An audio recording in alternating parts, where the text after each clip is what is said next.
Hello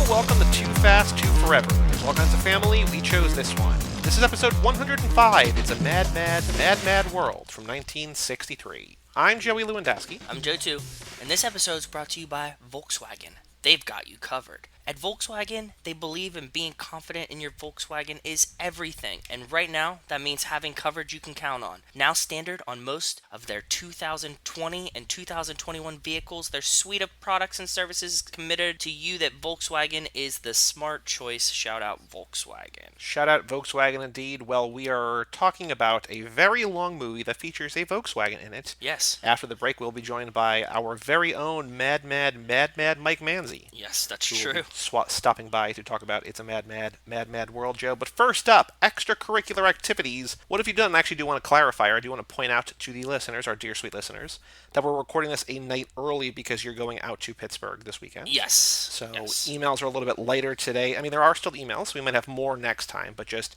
there's not been a lot that has happened since we recorded on Sunday. But what have you been up to these last 2 days? Anything of note? No, nothing. Watching more Superstore because it's brain mush. Doing work stuff to get ready to head back to Pittsburgh this weekend to help my parents for 4th of July, so. What did I do? Oh, so I watched, Jenny Slate has a stand-up special that came out last year called Stage Fright. Which oh, nice. I love Jenny Slate. Love Jenny Slate. Yeah. This is one of my favorite things that I've seen all year. She's just delightful. It's, like, sweet, and it's sad, and it's funny, and it's just amazing. I love Jenny Slate. So if you love Jenny Slate and you have not seen Stage Fright, it's on Netflix, which makes it very easy to see. But I really do truly adore this special. I think it's wonderful. I think Jenny Slate is wonderful. I also do want to call her out, give her props for recently she stepped down from Big Mouth. Did you hear about this? No, what happened? So she was voicing a black character on Big Mouth, whose Okay. mom was a white Jewish woman, and she thought that since she was half Jewish and she thought that she could bring a character, but, she realized that she should not be voicing this character, and so this past week she stepped down. She said, I can't do it anymore. I love the character, I love the show,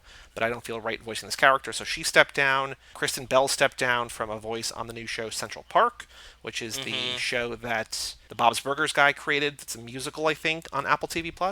Minor things, small things, but again, as we always say, representation matters, and I think it was a very good thing of Jenny Slate to do. It's cool. Yeah. So good on her. And also, just again, this special is wonderful. Oh, the other thing that we did was my buddy Zach came over to hang out a little bit last night, and we watched a whole bunch of the show on Netflix called The Floor is Lava. Oh, I've heard about this. Is it good? Is it fun? I mean, I assume, just based on everything I've seen and I've read and I've heard, that it's brain mush, but is it worth checking out? It's fun. It's just like background noise, and it's exactly what it is. Like the game that you play as kids called The Floor is Lava. Like you can't fall into the thing, except they made it like actual water, and like if you fall in, you just try to get people to the other side.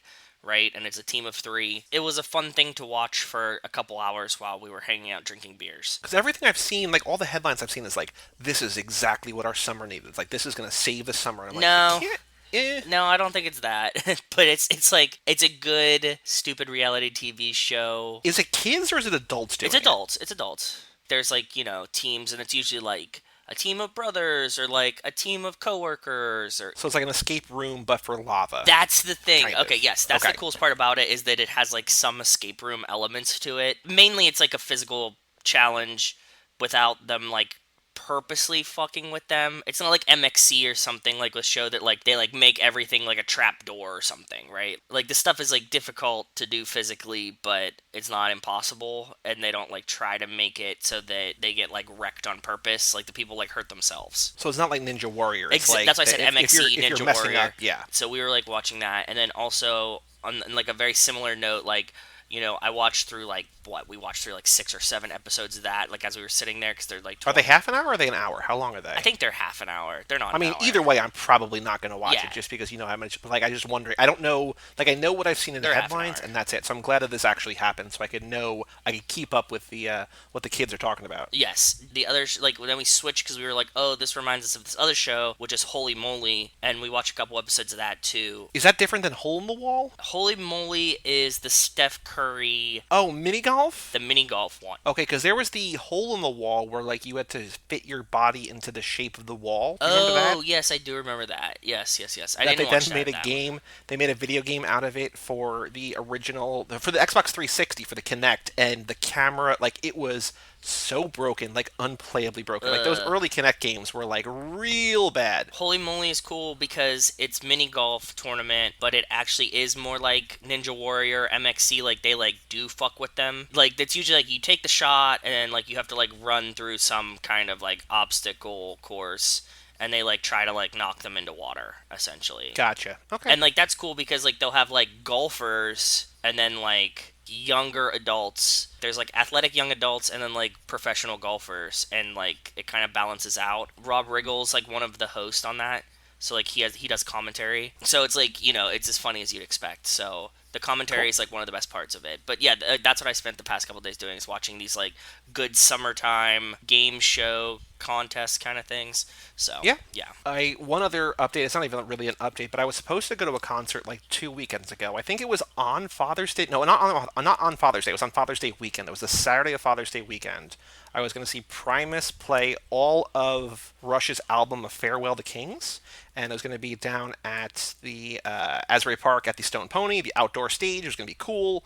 There was a who's opening? It was maybe the Sword. Like it was a cool opening band too, and like Cool. tickets were like $50 plus fees. Like it was reasonable, and we had a Mm-hmm. couple friends going, and then obviously everything happened and everything got put on Yep. hold, and so I was like, I want my $66 back. Like I would like to go to the show, but who knows when this is going to happen? And I got an emails like in March and like an update a couple months ago, like, hey, you were still trying to figure it out, Yeah, whatever. all these things. My friend just said this today. She was posting it like she has all these Bieber tickets and they like won't refund her right now because they're like it's not canceled, it's postponed. Yes. So today I got an email saying, good news, your show was rescheduled to July 9th, 2021. And I was like, whoa, okay, no. And I Yeah, looked, and it's a Friday instead of a Saturday. And I was just like, oh, this that's all even. sucks. Yeah. I want to go to the show, but I don't want to wait another year. I clicked on the email like all angry, like, oh, blah, blah, blah, Ticketmaster. And there's in the email like a huge button that's just like, click to request a refund. And so I click on it and I log into the account and it just says, I agree to the terms, which I don't know what the terms are, but I mean, if they're going to give me the money back, they're giving the fees back too, but you can request a refund and it's going to happen within 30 days. And I know that like in a year, I will like, Decide then, if the show closer. still happens, I'll buy another ticket or whatever, because like it doesn't, like it's all GA, it's outdoor seating, so like it Yeah. doesn't matter.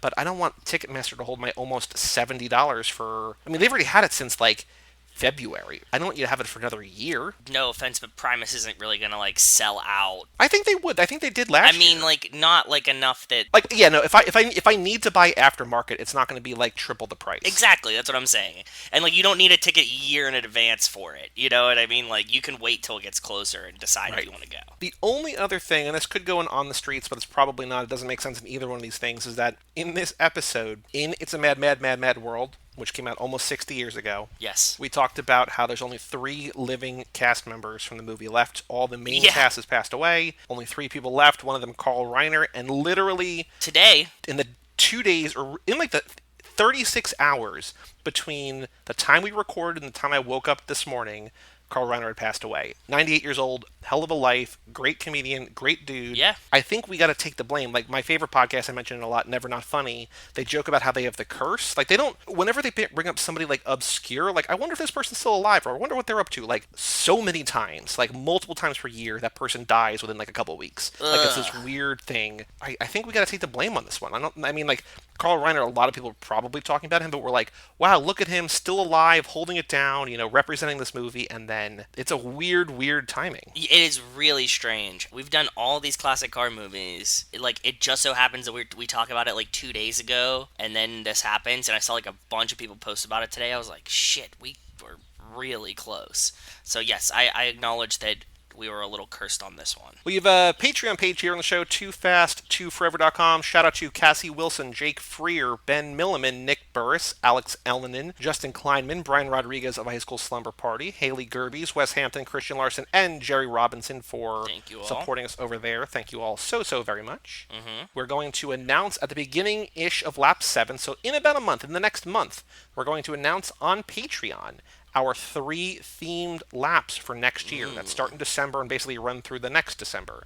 So if you are at the $10 a month tier, you get to pick one thing for each lap. So if you're not a Patreon member yet, you can even just sign up for $1 and get access to the Fast and Furious Minute document, Fast and Furious quiz that we're building, everything over there, early access to episodes, plus, of course, our undying love and affection, plus merch. We're doing more merch stuff that we're planning. True. So all at toofast2forever.com. But thank you all for supporting us over there. Oh, also, by the way, reminder, vote on the Fast and Furious Hall of Fame, the Too Fast, Too Forever Hall of Fame. I sent out an email blast today. We got we got a couple more since I said to you that we got like 6. So we got like 8 responses today, which was amazing. Like basically in a couple hours, because we have a smaller but dedicated listenership, and they all want to vote, and so we had a bunch of people vote, which I was very excited about. So that is awesome. Again, cageclub.me/bracket vote on the Fast and Furious Hall of Fame. Thank you so much. Yes, thank you. We also have an email address, family@cageclub.me, and Joe, we have 3 emails today. Okay. Well, there's one email that I'm going to do quickly, and then we opened a can of worms,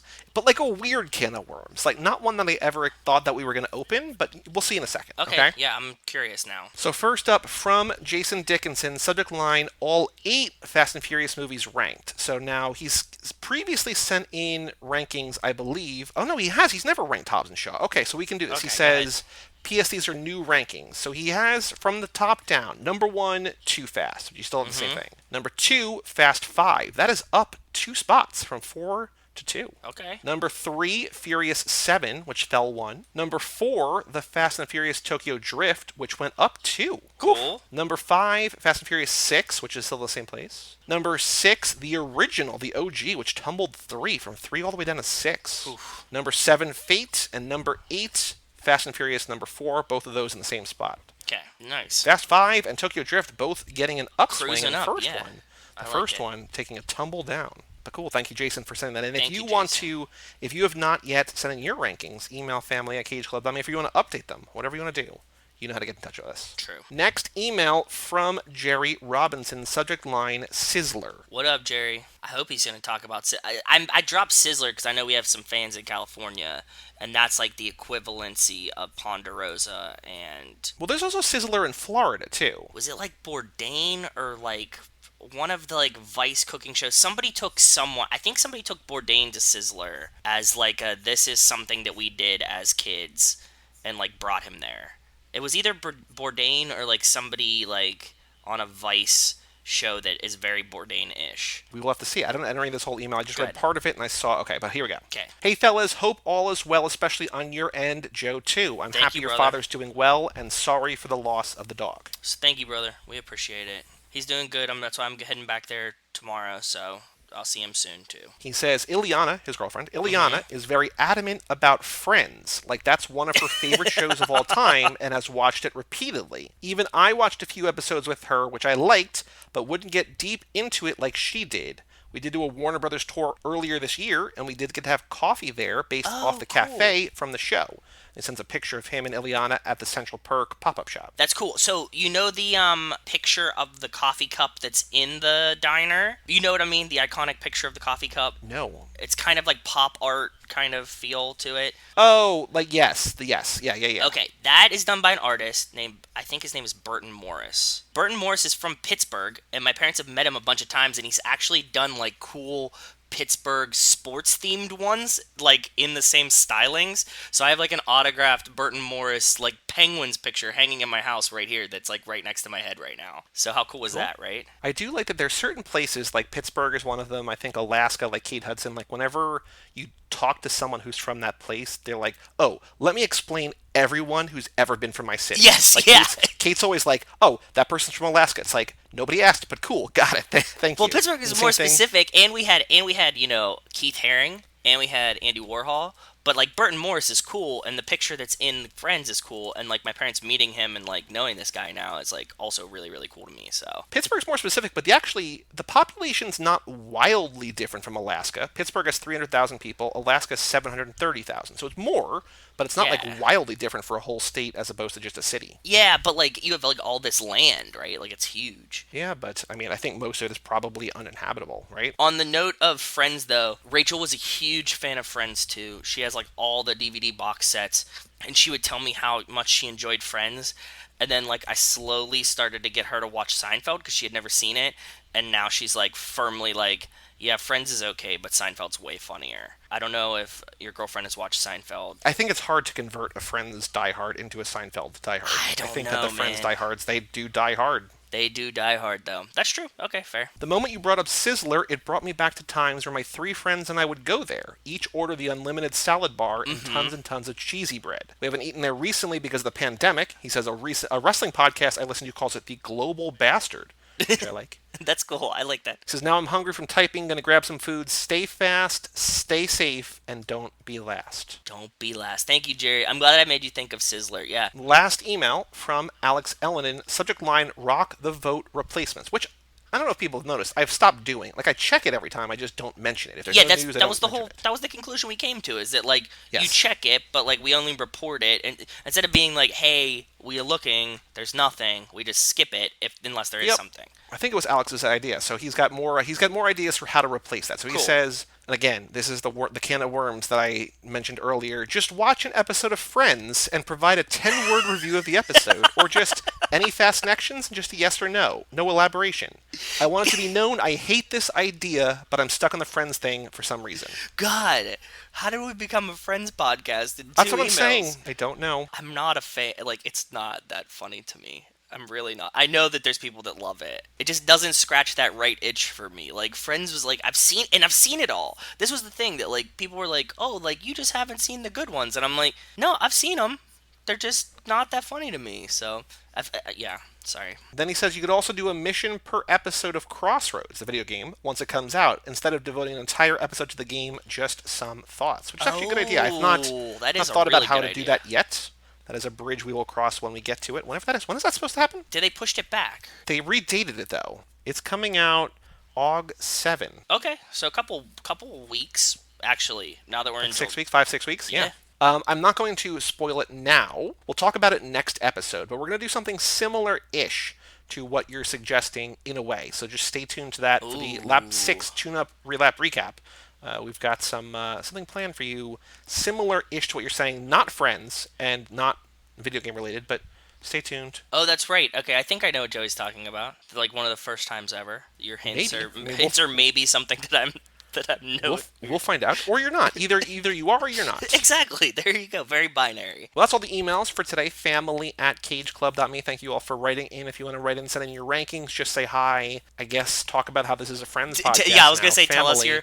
your favorite episode of Friends. Which one I is do it? think that like if there was a Friends podcast on this network, it would absolutely come from Brian because Brian loves Friends. Yes. Brian agree. loves sitcoms, but Brian specifically loves Friends. So if one were to happen, also if you want Friends content, they did 2 episodes full of foodie films about the Friends Thanksgiving episodes. They did like I think Ooh. 5 seasons worth in one and 5 seasons worth in the other. Interesting. So if you want to check out like 3 hours ish or maybe more of Friends content, go check out the 2 episodes of foodie films from this past November. And they talked about the Friends Thanksgiving episodes. That makes sense. That's cool. On the streets, Joe, any Fast and Furious news in the last 2 days that you have seen? No, none. There's a thing here on We Are the Mighty, 5 perks to a Jocko and The Rock presidential ticket. Who's Jocko? I was about to ask you the exact same question.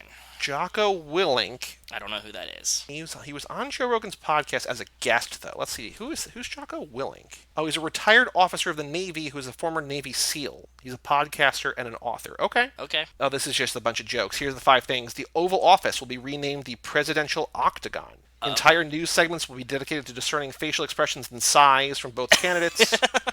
Over half of Congress suddenly retires after realizing the era of corruption is over. Obesity is near extinct as fast food chains are pissed, but too afraid to complain.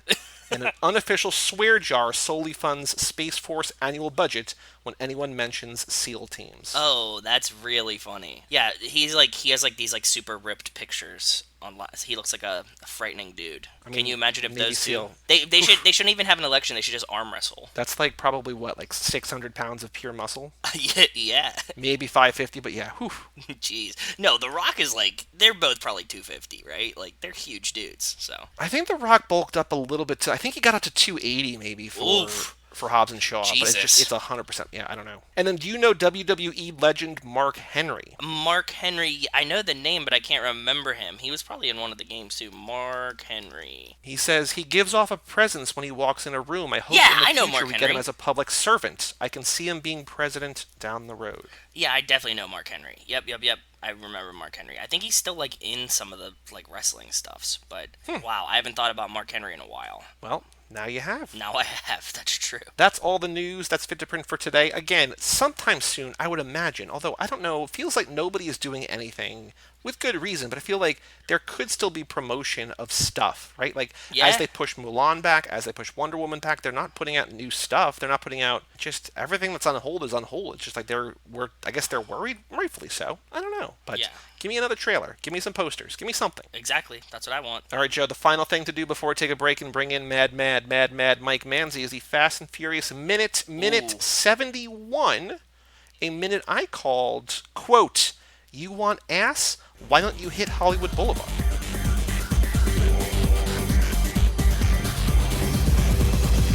How's it going, bro? What's up, man? Welcome to Race Wars. Great, thanks a lot.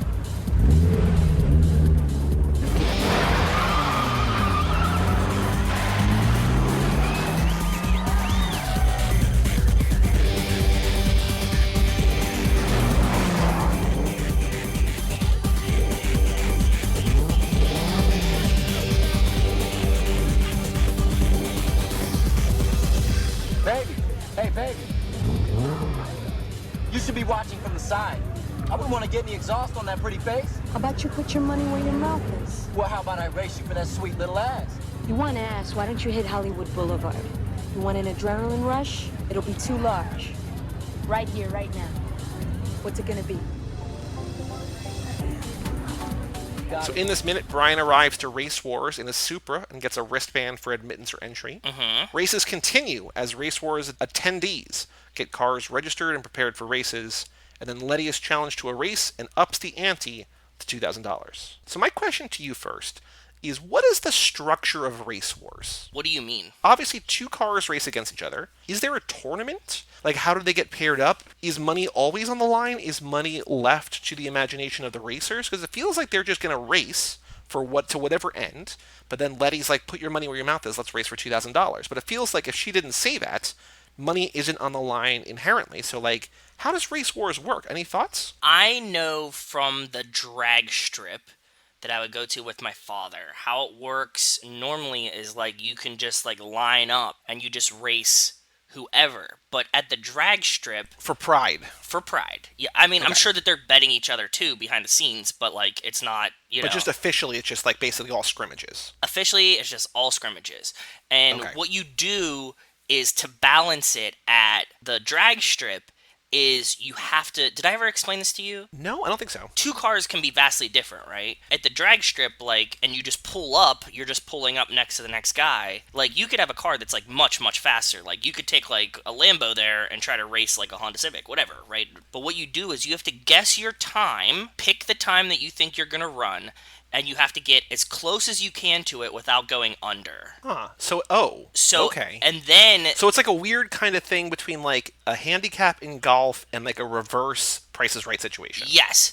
And whoever is closest to the time that they predict wins. That's how it works. So like even if the car is Wow. like even if the car is like a second faster than the other car can win because he knows his car so well that he got the closest to the time that he said he was going to. That seems so. So you're not really racing. I mean, you are, but you're not really racing against someone else. You're kind of racing against yourself in a way. Yes. But it's cool. It's a way to handicap it so that like if you race a car and it's a 10-second car and another car is a 12-second car, he could still win, and like realistically you would never like beat him across the finish line, right? But like then it gives it so that like he has to be so in tune with himself and his car that he gets very, very close to the time that he predicts. I think with everything you just said, I'm surprised that we haven't heard Michael Jordan doing this, because I can just remember like in The Last Dance where he's just like betting security guards, like I bet I can get a quarter closer to the wall. Just feels like this Yes. is exactly his kind of shit. Where it's just like, I need, like, this is just, it's like a weird kind of twist on gambling and betting and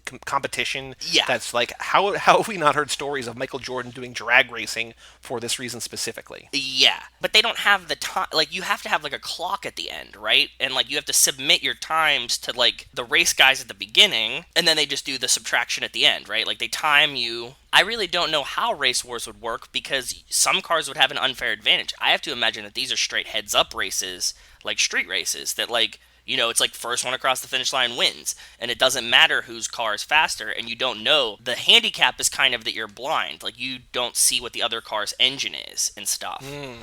So that's what I'm All guessing. I know, Joe, What? is that winning's winning. Winning is winning. Yes, exactly. But this is what I'm thinking, and I can't imagine it's like a tournament. I don't think that there's like a trophy or anything. I think that it's set up that it's meant to be head-to-head races, straight up. They know that people are gambling on them between each other, but nobody overtly says it, right? Like the Right, the okay. staff isn't in on it, but like it would be very common that everybody that pulls up like Letty makes a wager between themselves. Right. I have no background on that other than Yeah, like, I mean, we don't have any insight into this either. I was just sort of Yeah. wondering how it worked, and I'm glad that you had that insight, because otherwise it would be like, I don't know either. So No, yes, I do. Yeah, so that's what I was just explaining. How I guess it's like a real drag strip, right? Like a sanctioned one. They have like, you know, drag races there, like official ones. So we also learned. So we know that in real life, Race Wars takes place on an active airport, San right, like out in the Bernardino middle of the Airport. desert. Yep, But here, in the world of the movie, it's held on the site of a former military base. that's true because of all the signs that I got. Yes. But also those signs could have been for the airport too. They don't seem like they're that far off from like airport signs, right? That's true. Air operations area, no trespassing, blah blah blah blah blah. Yeah, but no trespassing, base closed, property U.S. government. Like, I feel like that one is more explicitly, but the other two, yeah, it could be one or the other, but I don't know. I'm used to like Connecticut, like Hartford Airport has like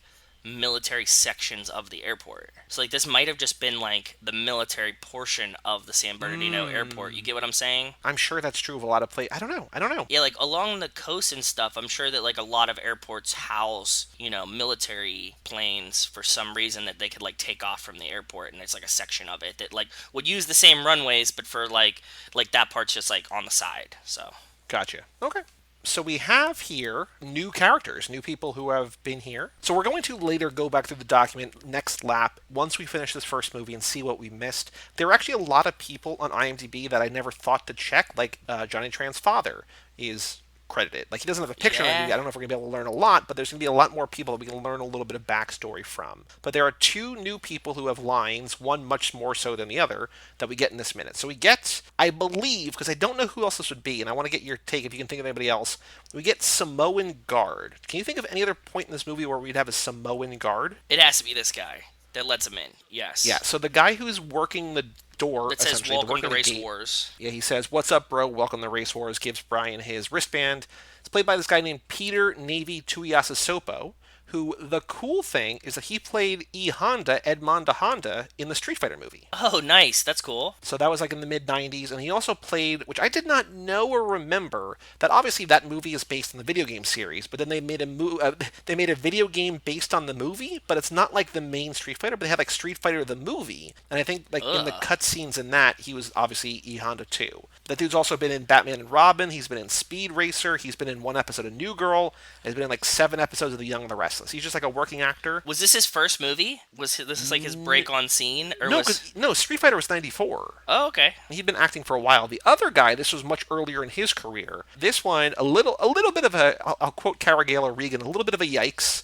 Just credited as Rasta Racer. Yeah, and Craig Lieberman was referring to him as that in the video we watched last time. We also have Craig. He is the one I think we see in this scene, in this minute, who starts the race, right? Yep, yeah, he's the starting line guy that like gives them Yeah. the go signal. Yeah. And you said that he was complaining that he didn't want to do those like dumb hand gestures, but Rob Cohen wanted him to. Yes, exactly. So Rasta Racer is played by a guy named David Douglas, who close to our hearts, or at least, my heart, but we did a podcast about it. He was in La La Land as radio DJ. Oh, God. He also played a technician in Terminator Salvation. He was in 2 episodes of Westworld, but not... Shout out Chris Malika. Yeah, not one with Chris Malika. Chris Malika was in Season 1, Episode 3.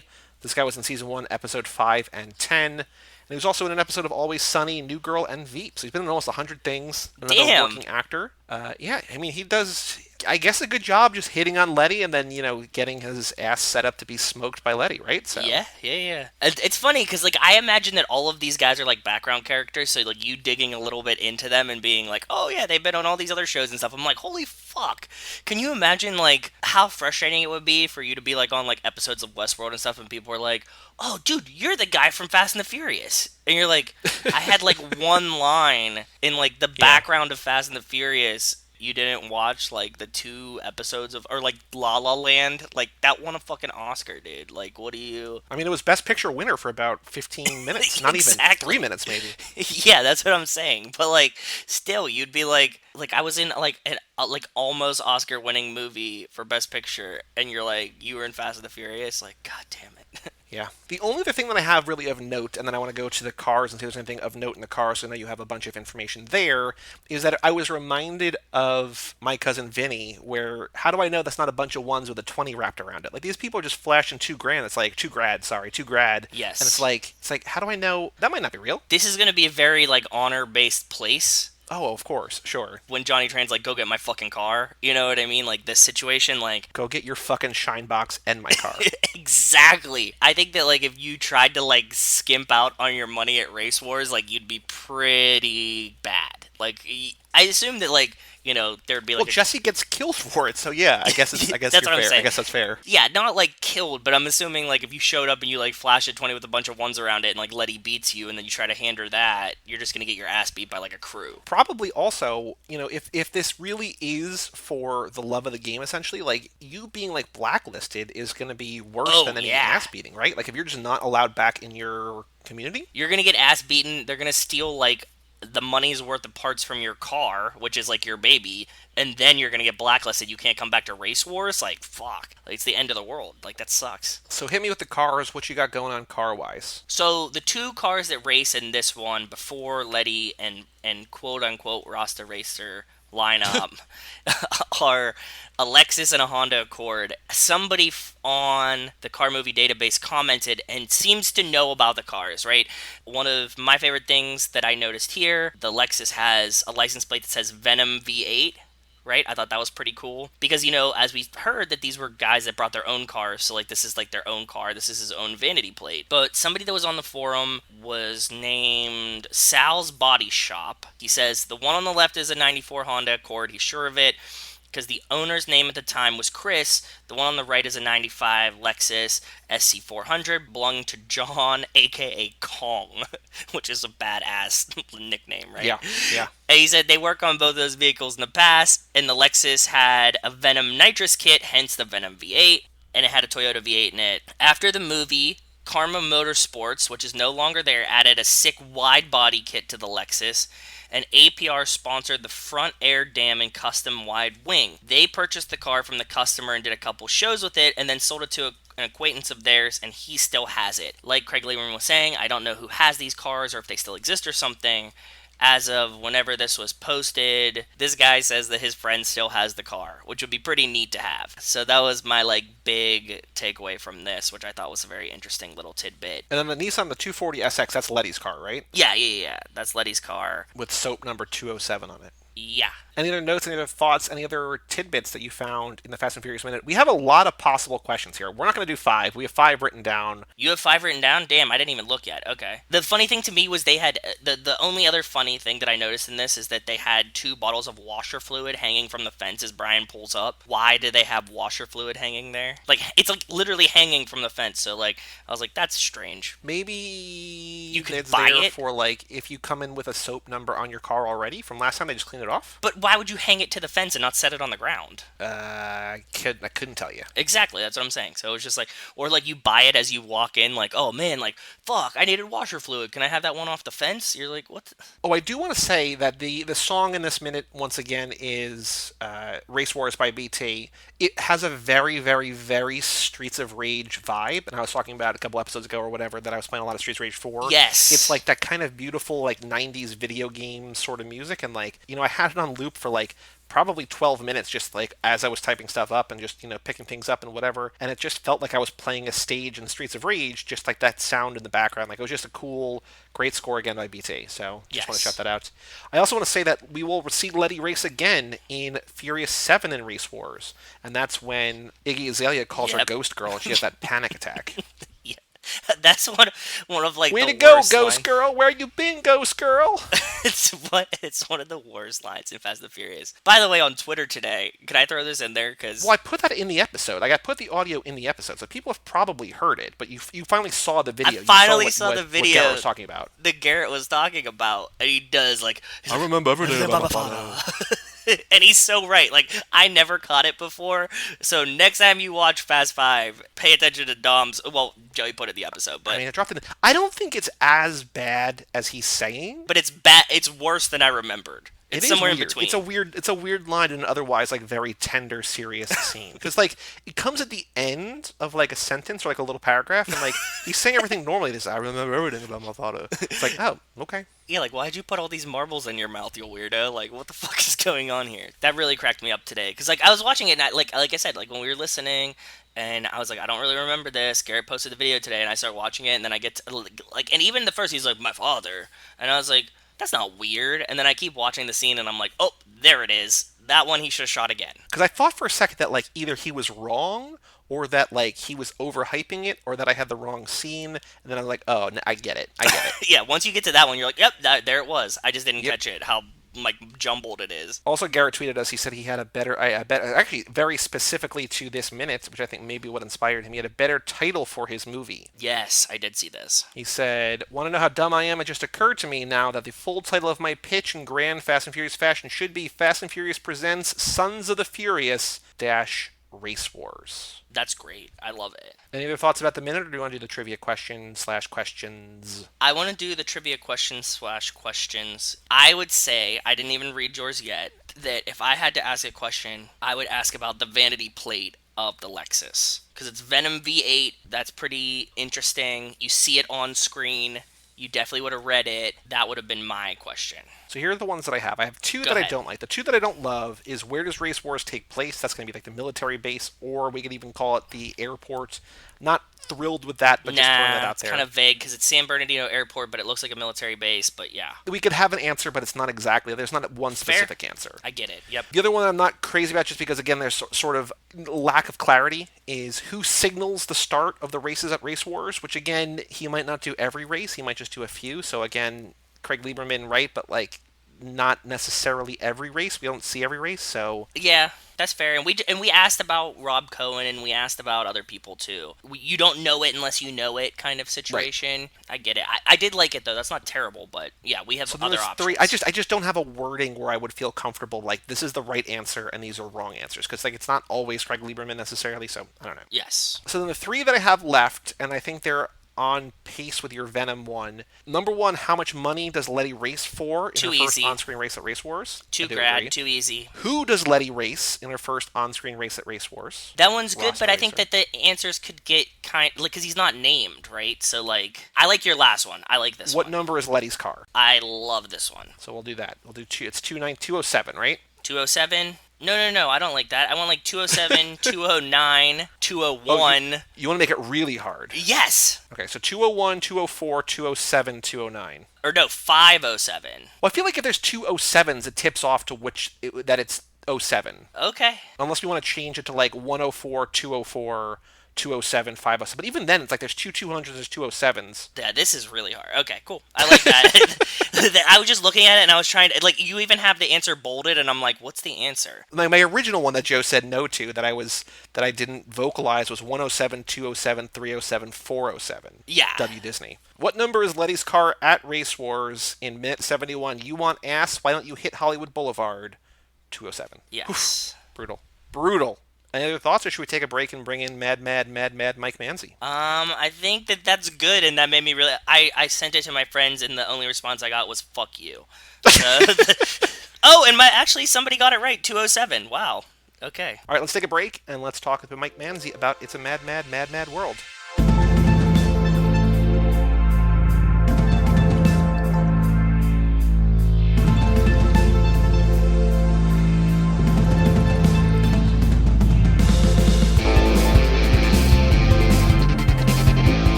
Welcome back to Too Fast, Too Forever. This is episode number 105. It's a mad world. This episode is brought to you by Volkswagen. And if you run out of gas, it's easy to push. See? They think of everything. Getting a Volkswagen to the side of the road is a pushover. Shout out Volkswagen. Shout out Volkswagen, indeed. Well, here we are to talk about It's a Mad Four Mads. Is there four? World. I didn't know how many there were, so I just kept going till... Well, they wanted to do 5. He was in the IMDb trivia. It says that this movie started out as called Where But in America, because that's kind of what they talk about, kind of some thematic stuff. And then they changed the name to One Damn Thing After Another, then just It's a Mad World. And then as they were making the movie, as production went on, they kept adding Mads, the director Stanley Kramer. Yeah, because I thought it was Stanley Kubrick for a minute when I was like looking up the movie, but it's Stanley Kramer. I read it as Stanley Tucci. Sorry, I'm not supposed to talk yet. Both Stanley of us. Kramer and writer William Rose kept adding Mads as time went on, and then eventually they wanted to add a 5th Mad. They said that's too many, but then later he regretted not adding a 5th Mad, which I think is kind of funny. That is funny. So you heard his voice preemptively there. Joining us today to talk about It's a Mad World, we have Mad Mike Manzi. Hello, Mad Nice. Mike Mikestir Manzi. Hello, Joes. Thanks for having me back. Boy, I think we need to end. I'm already exhausted, and we're a minute into recording this back half. 2 minutes repetition. Okay, so today's a special day. I think we do the back half now before we do the front half, so I don't know if we tease this, but today is Friday, July 3rd. Okay. Today on the podcast network, it is unofficially or officially Mike Manzi Day, because there is not one. Get ready for an adventure. There's not 2. There's not 3. There's not 4. But there are 5 podcast episodes out today with Mike Manzi on them. We've got Mike World. Yes. We've got this very fine podcast. We've got our 2 Tom clubs. We've got the Tom Cruise films ranked. And we have, what did we just record? Larry Crown on Hanks for the Memories. That's right. We also have Brian High School Slumber Party Rodriguez. Mike joined for, what was that movie you joined with Charlie Talbert? Oh, 3 O'Clock High? 3 O'Clock High. And then, Nice. of course, because it's the 3rd of the month, we have Third Time's a Charm. Mike, what's your Third Time's a Charm episode today? It is The Search for Spock, Star Trek 3. So 5 Mike Manzi podcasts in one day. Amazing. Get it while it's hot. Yeah. Too much Mike, it should be called. No. You should reach out to Nico and Kevo. I don't know if they have recorded it yet, but now they're doing bonus episodes on Friday too, and there is a HTML episode coming out today too about Star Wars Clone Wars. So I've seen 85% of it. Maybe I think could they're just in jump season in at the end. 4 by now, but I don't know. I do not know. But anyway, I wanted to call special attention because we did not call attention to it on Cruise Club because it was before. And actually, we did. That was the inspiration for it. But we did not on Hanks because we're not good at it. And then I don't know. I'm sure Brian's going to mention at some point in Slumber Party, and I don't know if you did on yours, but I want to call special attention that if you can't get enough Mike, today's the day. Today's the day. Amazing. I never thought it would be possible. As though a 3.5 hour long movie was not enough. Now we have 5 episodes with the Mikestir today. I feel a little guilty. I don't know if I'm responsible for all of us watching the extended cut. I was going to do it. I watched the extended cuts of everything for this because it's like Joey and I were talking about it. What movie did we just do, The Joey? Blues Brothers. Yeah, the Blues Brothers, and we're like, what's an extra 15 minutes when you're already 2 hours deep? Well, this is an extra 40 minutes when you're already 2 hours and 40 minutes deep. Like, it's a lot of extra footage. And it's also bizarre. So this movie, and Mike, you might have a little bit more insight into this. This movie was envisioned as the Roadshow, was released as the Roadshow. There was like a 3.5-hour version. Ugh, and then as they converted it to home video, it got condensed, mangled, and lost some footage. But then as time went on, they refound footage. And so it basically went from being like 2.5 and like a 2:45, and there's like a 3:10, and what's on Blu-ray and what's on the Criterion Channel streaming is a 3-hour and 17-minute version, which we all watched, which is a lot. It's not all video. Sometimes they just have audio that they play under still images. And all the video that they do have isn't even pristine condition. It's like some of it is cropped weird, some of it is like discolored. The audio is kind of mangled, but like... Yeah, poor Buster Keaton. Like an entire scene. I know.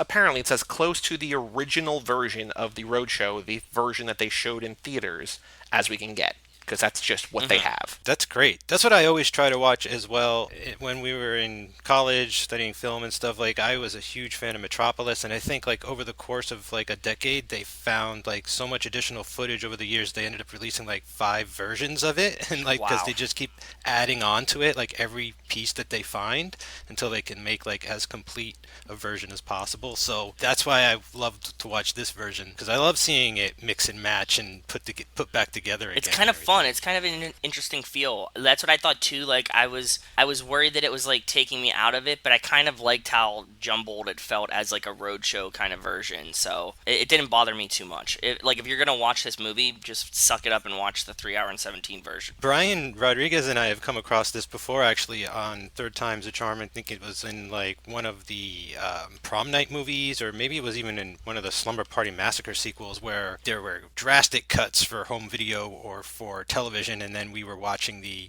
restored versions, and it would go from HD to basically 420p and then back again, back and forth and stuff, cut to VHS and then back to Blu-ray. I love when that happens. We were watching like Blackenstein for film club one week, and that one did like the same thing. Like they found like some extended footage, and it would just like be all wacky because they found it on some weird tape, and I like that too. Mike mentioned Metropolis earlier. Like, it's news, like, oh, they found 3 new frames of Metropolis. Like, they're going to splice in. It's just like, yeah. It's a movie that's almost 100 years old. It's probably, what, like 93-ish? Because it's like 1927 or something. It's crazy old. Like, it's really, really old. Yeah, and I mean, there are just like hundreds of films that are just lost to the sands of times. Like London After Midnight, this Todd Browning horror film, is like one of the most iconic photos of like this guy in a top hat with like sharp shark teeth, like smiling. And it's just like this classic lost film. There's no footage of it. He eventually remade it, but it's just not the same, Yeah. So like so much film history is just gone. This movie, and I'm glad you said that, this movie really kind of cemented that for me, that a couple of years ago, do you remember there was like a fire at the Warner Brothers archive, and it lost all these like all this audio that they had captured, right? Like all these like old, and like artists that like people didn't really know. The most popular stuff in the world has been pretty much preserved as best as it can, but like there's a lot of stuff in there that was where it lived, and now it's gone forever. And watching this, and like even a movie that is as well known as this, that's as beloved as this, that is had the chance for the Criterion Collection to try to salvage it and save it and preserve it, it's still not like great. Like 80% of this is great, but like 40 minutes of the movie is, I don't want to say unwatchable, but like compared to like the beautiful restoration of the rest, is like basically unwatchable. It turns into Grindhouse. Yeah. Is essentially like what happens. You It's totally like my nail reference. it. Yep. And watching it this time, I'm like, this is why we should try like our very best to preserve art for as long as we can, like whatever it is, because once it's gone forever. And even if it's not a thing that like people are going to love, like somebody's going to love it, right? So Something just for do everyone. your best to keep it out there. If people have not seen this movie, if they don't have 3.5 hours to sit down and watch this movie, in the opening scene, Jimmy Durante. So basically, there's like, I don't know, hundreds of people in this movie, like every comedic actor except for Charlie Chaplin, essentially. Yes. Yeah, the most famous people still alive and kicking, I guess. I mean, these guys were still working when I was a kid. Like, I recognized them from old age. So it's always great to see them midlife like this too. It's hilarious. So Stanley Kramer was apparently just asking virtually everyone, like, hey, do you want to come do a scene in this? And a lot of people said no, but like they got obviously a ton of different people, and he was contacting so many people that other people started calling him and like What's this volunteering movie? and being like, why didn't you call me yet? And so they brought people in like that. That's The kinda only cool, person he actually. did not reach out to is Charlie Chaplin because he was in self-imposed exile in Switzerland and was so rich that like no amount of money would bring him out, so he's not in this. I don't know if he was around yet, but Jerry Lewis seemed conspicuously absent, even though Don Knotts feels like a stand-in for him in this movie. But I don't know if he had a career yet, even. So I don't know. There was one like Laurel and Hardy, whichever one of them died first.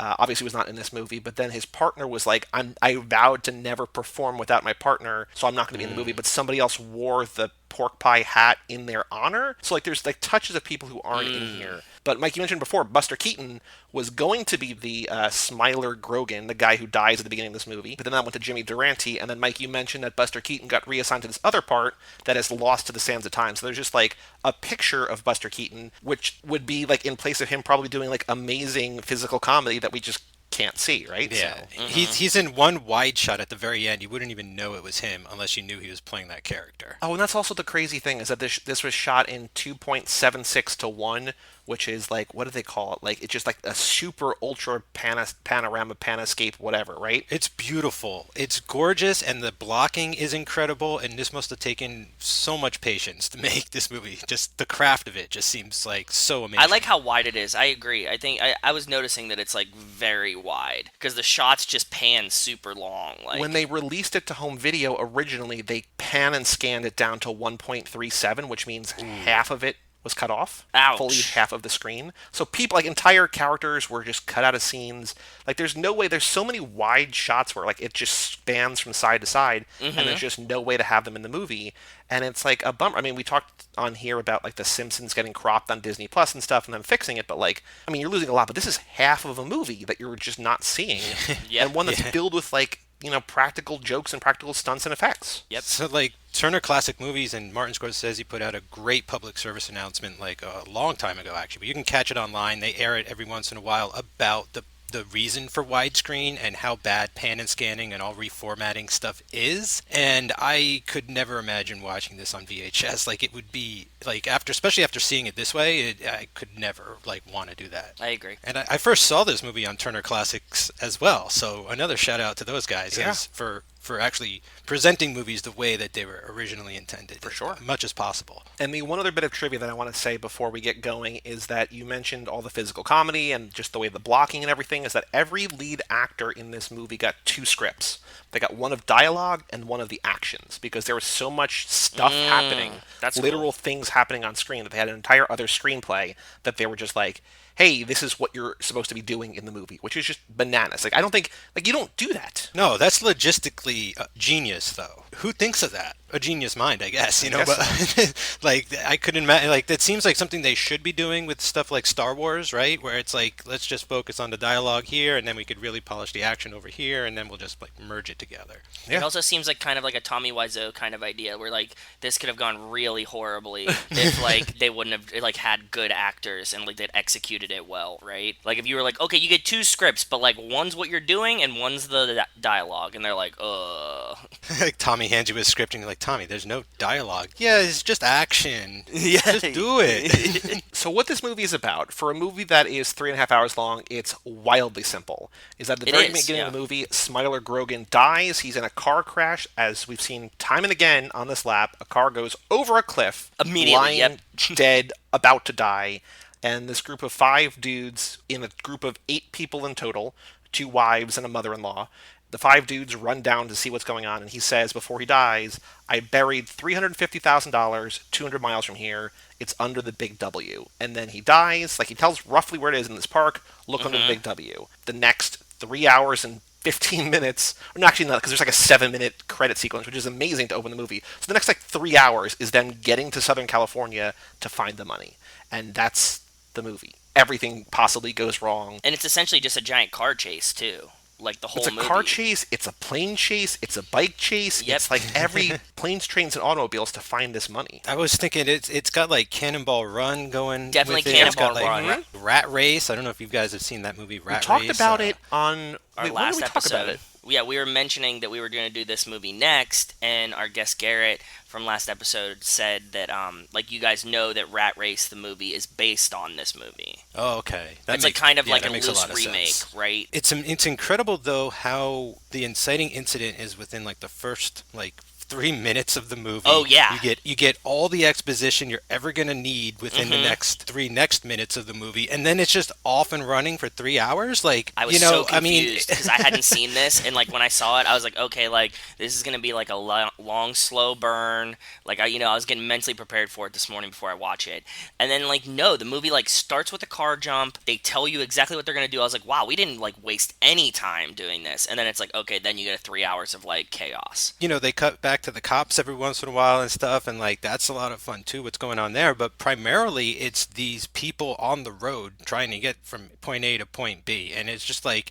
stripping everything else away. Look how much you can do with something with such a small idea. I was just like amazed every sequence with where the movie was going and what the bits and things like that they figured out to do. Is just like the escalation is just incredible in this movie. Because what was crazy to me is that it reminded me, Joe, of our Hobbs and Shaw episode. We just talked about it with Garrett, but like with half an hour left in the movie, 35 minutes left in the movie, they have the money in their hands, and I'm like, how the hell is this movie not over? Like you just I and then agree. there's still I another thought the 30 same minutes. thing. Yeah, I like when they got to like when they start seeing and figuring out where the W is, right? I paused the movie to be like, how much time do I have left? And when they get to the park and see the W at the beginning, there's 45 minutes of this movie left. I was So now, like, Joe, whoa. I have what will be your favorite trivia for this movie and possibly for any movie. What? Tell me. Do you recognize the W? No, I don't. What is it? So the W is an X. X marks the spot, right? Yes. Can you think of any establishment that has a big X out in front of every locale? Big X. Is it In-N-Out? Mm-hmm. Yeah. In-N-Out burger restaurants feature a pair of palm trees Yep. forming a big X as an homage to this movie, Oh! the favorite movie of founder Harry Snyder. That is so cool. How many big W? Well, it should have been a W for Whataburger for you, right? Yeah, but I saw that. Like, that's the top-rated trivia on That's IMDb. I such was a like, cool that's trivia. very cool. You nailed it. Yeah, that's really, really good. I like that. I didn't know it was because of that, but like I definitely know the 2X palm trees. That makes Yep. sense. Yep. They did a version of this at the end of a Simpsons episode, and it was buried under the big T, and it was like a T-shaped palm tree. Oh, nice. One of the That's cool. Stupidest things I've ever seen. Nice. This movie really felt like, to me, kind of like Death Proof in how we were viewing Death Proof, that it feels like it's a masterclass in 1920s to 1960s comedy, and I don't get the references. Like, I know of these people, and I recognized some of them, but I feel like if we had spent, like, we do, not we're going to, because it doesn't make sense for this, but like, if we did a lap of like Buster Keaton movies and Jimmy Durante movies, like all these people, you'd be like, at the end, be like, oh shit, that's Spencer Tracy, Exactly. that's whoever. But I'm just like, who's this Babe Ruth looking motherfucker? Like, This is amazing, Joey, on two fronts, because I was thinking of Death Proof in another way later on with some of the car stunts and everything like that, because of the technicality and everything. It's like I couldn't believe they were able to do that back then. As far as like the references and stuff, this is something I definitely wanted to ask you guys about, because as I briefly mentioned earlier, like I knew basically every face in this film before I even saw this movie, because they were still around when I was growing up in the 80s, like watching either Nick at Night or whatever, Yeah. like Buddy Hackett, Jonathan Winters. Like Spencer Tracy is in one of my all-time favorite movies, Inherit the Wind. I mean, he was in Father of the Bride. Like, he's in tons of great stuff, but like Sid Caesar and all these guys, Milton Berle, Uncle Milton and all this, like I had these references, like, and it was like so weird to me as a little kid to like get a lot of what was going on. Like I felt like I was in on something and I wasn't sure what yet, but like Nice. I was really curious if you guys like lost, if it mattered, or if No, you were like not at all. any of that kind of stuff, because I mean, Mickey Rooney, obviously you guys know him, Yeah. so like but he's like, in a lot but of I this and wouldn't even say stuff. obviously. Like, I know of him, and I think I only know Same. of him specifically now because as everything is being like retroactively pulled from things. Like I've heard about him in Breakfast at Tiffany's like 5 different places in the last month. Like his portrayal of an Asian man in Breakfast at Tiffany's. Like I recognized his face, but like I don't know. I couldn't name a movie he's been in. Like I know of these people. Like these are all huge names. I agree but with I don't Joey. really know Yep. these people. Like I recognized like some of their faces. Like everybody looked vaguely familiar to me. I couldn't have picked out anyone in the movie besides Barney Fife from Mayberry. Oh, Don Knotts. Yeah, Don the, Knotts. Andy That's Griffith show. From Yeah. the Andy Griffith Show. That's like the only guy that I was like, okay, that's definitely him because he looked exactly the same as I remember it. But like the rest of them, I was like, no. Like I couldn't pick out any of these guys. Not at this time with them looking this young. Like seeing Mickey Rooney now, I'm like, okay, cool. Like I know who you're talking about. But like if I would have had to pick him out in the movie, I would have had no idea. What I literally did is at the beginning of the movie, when all 5 dudes are around Smiler Grogan, I went to Wikipedia and I saw like the first paragraph of the plot summary, and it had everybody's character name and their profession. And I was like, okay, so I have this guy, he's a furniture mover. Let me look him up. Okay, he's him. Okay, there's this guy, he's a restaurateur, he's a small business owner. Okay, that's him. And like I literally went and I was like, I know all these people now. I'm putting a face to the name, but without doing that, I don't know that I would have recognized. It didn't matter to me. It didn't matter though. You're right. That's the main point of what we were trying to get to here. Considering what Mike was saying, just like it didn't matter. The movie's still fun, right? Like I definitely wish I would have gotten some of the like background stuff because I think that there's a lot of Easter eggs in it that I'm not getting. It was still like, yeah, totally fine by me. I mean, you got the huge one, the one that every crowd apparently not only laughed at but applauded. What? Three Stooges? Three Stooges as firefighters. Yeah. That was the one that like everybody apparently lost their mind every single time. That moment, I feel like that moment might have like been a turning point in comedies for films. Like that feels like a like this meta moment that would become huge in films like Airplane and Naked Gun would be entire thing. I just watched the entire Angie Tribeca, and it's basically like that. Those types of jokes, and like in the beginning when he like dies and he literally kicks a bucket. Yes, like, there are little Rachel things like loved that. Rachel loved that part of this. Yeah, I feel like they're really ahead of their time here, and they're like, I mean, it might sound crazy, but they're like breaking some kind of new ground with this. No, I think they are. Like, I think they are. The Three Stooges it was just 5 seconds as the shortest cameo, but it still feels like something is happening there. Like, you would see people pop up, and like, whether it's for a scene now or whatever, like, the big takeaway or the big thing that everybody writes about when they write about this movie is that you could never make this movie today. That there's just sense? not enough comedic actors. Well, and that everyone's dead? No, I'm just kidding. But like, So actually, yeah. So there's only 3 people still alive from this entire cast: Carl Reiner, Nicholas Georgiade, and Barry Chase. Mickey Rooney died, I think, in 2014. He was the last one of the main cast to be alive, but only 3 people out of probably like 80 are still alive, which is bananas to me. That's nuts. Yeah. There's just not enough comedic actors. Like, comedies have changed. I was trying to think, like, what's the closest thing we have to this today? And it's probably, like, Avengers Endgame, but it's also, that doesn't count because you've had 22 movies or whatever building up to make that specific thing happen. that's It has to hilarious, be like, Joe. this is the end or something comedically, Right. right? Like, that's what I would Yeah. imagine. Like, one of these, like, comedy movies that's, like, a bunch of cameos, but just, like, really, like, fleeting, and you just follow kind of, yeah. That's the best guess that I got. But even if you look at like the Cannonball Run films, right, which are kind of, you could say they're like based on this as well Yeah. to a degree. They're not all comedians, right? Like No. Burt Reynolds not a comic. He wasn't known for that or anything. Like it's littered with stars and cameos for sure, but it's not like this would be like, you're right, like you'd have to grab like Steve Martin, Chevy Chase, like all the old guys and all the new young kids and Yeah. like, you know, put them all in here. This is the end is probably relatively close as we can get today, but even with those, like, it feels like there's like 2 or 3 or 4 different like pockets of comedy actors. Like there's like the Judd Yeah. Apatow track, there's like the state guys, and they don't usually cross pollinate. Like they kind of just tend to work together, right? And not with Fair. each other. Very fair. Yeah, I agree. If this was today, it would be like if all of them went together, and I just don't know. I don't Yeah. think it would. Could you it'd be imagine, like, crazy. yeah, the state plus the Upright Citizen Brigade plus like SNL, Plus the all Mr. of Show them guys, playing, plus everybody. plus You know what I mean? those Yeah. dudes, yeah, playing nice together. Like I don't know. I think back then it was just a different business. Like these guys got told what to do, right? And like you had to, or else the studio would cut you off or something, and it'd be like, Spencer Tracy, like, you want to get drunk tonight? You want enough money to drink? Like, then do this movie or whatever. Like, So let's talk about some of the fast action, because there's a lot of okay, I guess in a movie that's 3.5 hours long, there's a lot of everything. So there's like a lot of car stuff, but I don't know if I would call this a car movie, but there are car You're right. chases, and like It is a car. I mean, like it's a car. It's like movie in the Midnight sense Run, that right? Like it's a road movie. It's a road movie. That's a much better description. Yeah. I was like watching it and I was like, there's a ton of car stunts. They wreck a ton of cars. They do a ton of like interesting things with cars. And it is a road movie the whole time, but like it doesn't feel like a car movie. You know what I mean? So I feel like it started off that way, right? And then it just kind of evolves. They get into airplanes, and I guess there's no actual boat chase or anything, but there's a lot of planes and Well, the one car you kind know, of becomes a boat. yeah. yeah, exactly. I mean, it becomes a foot chase at some point as well. So it's just like I just thought of it as like a race film almost. Yeah, I mean, it's like Rat Race is this, but like not good. I mean, I haven't seen Rat Race in a while. I remember like loving it when I was 10. I don't know that I would like it today. It's fine. It's good brain mush. Rachel and I. It was funny that we were talking about watching this movie because like I mentioned it on the last episode too. Like 2 or 3 weeks ago, we were like drunk and Rachel was like, "I got a real hankering to watch Rat Race," and like it was like a very strange thing. And it was on Amazon Prime, so we were watching that like a couple weeks ago, and I had no idea that it was like very similar to this movie, or it was a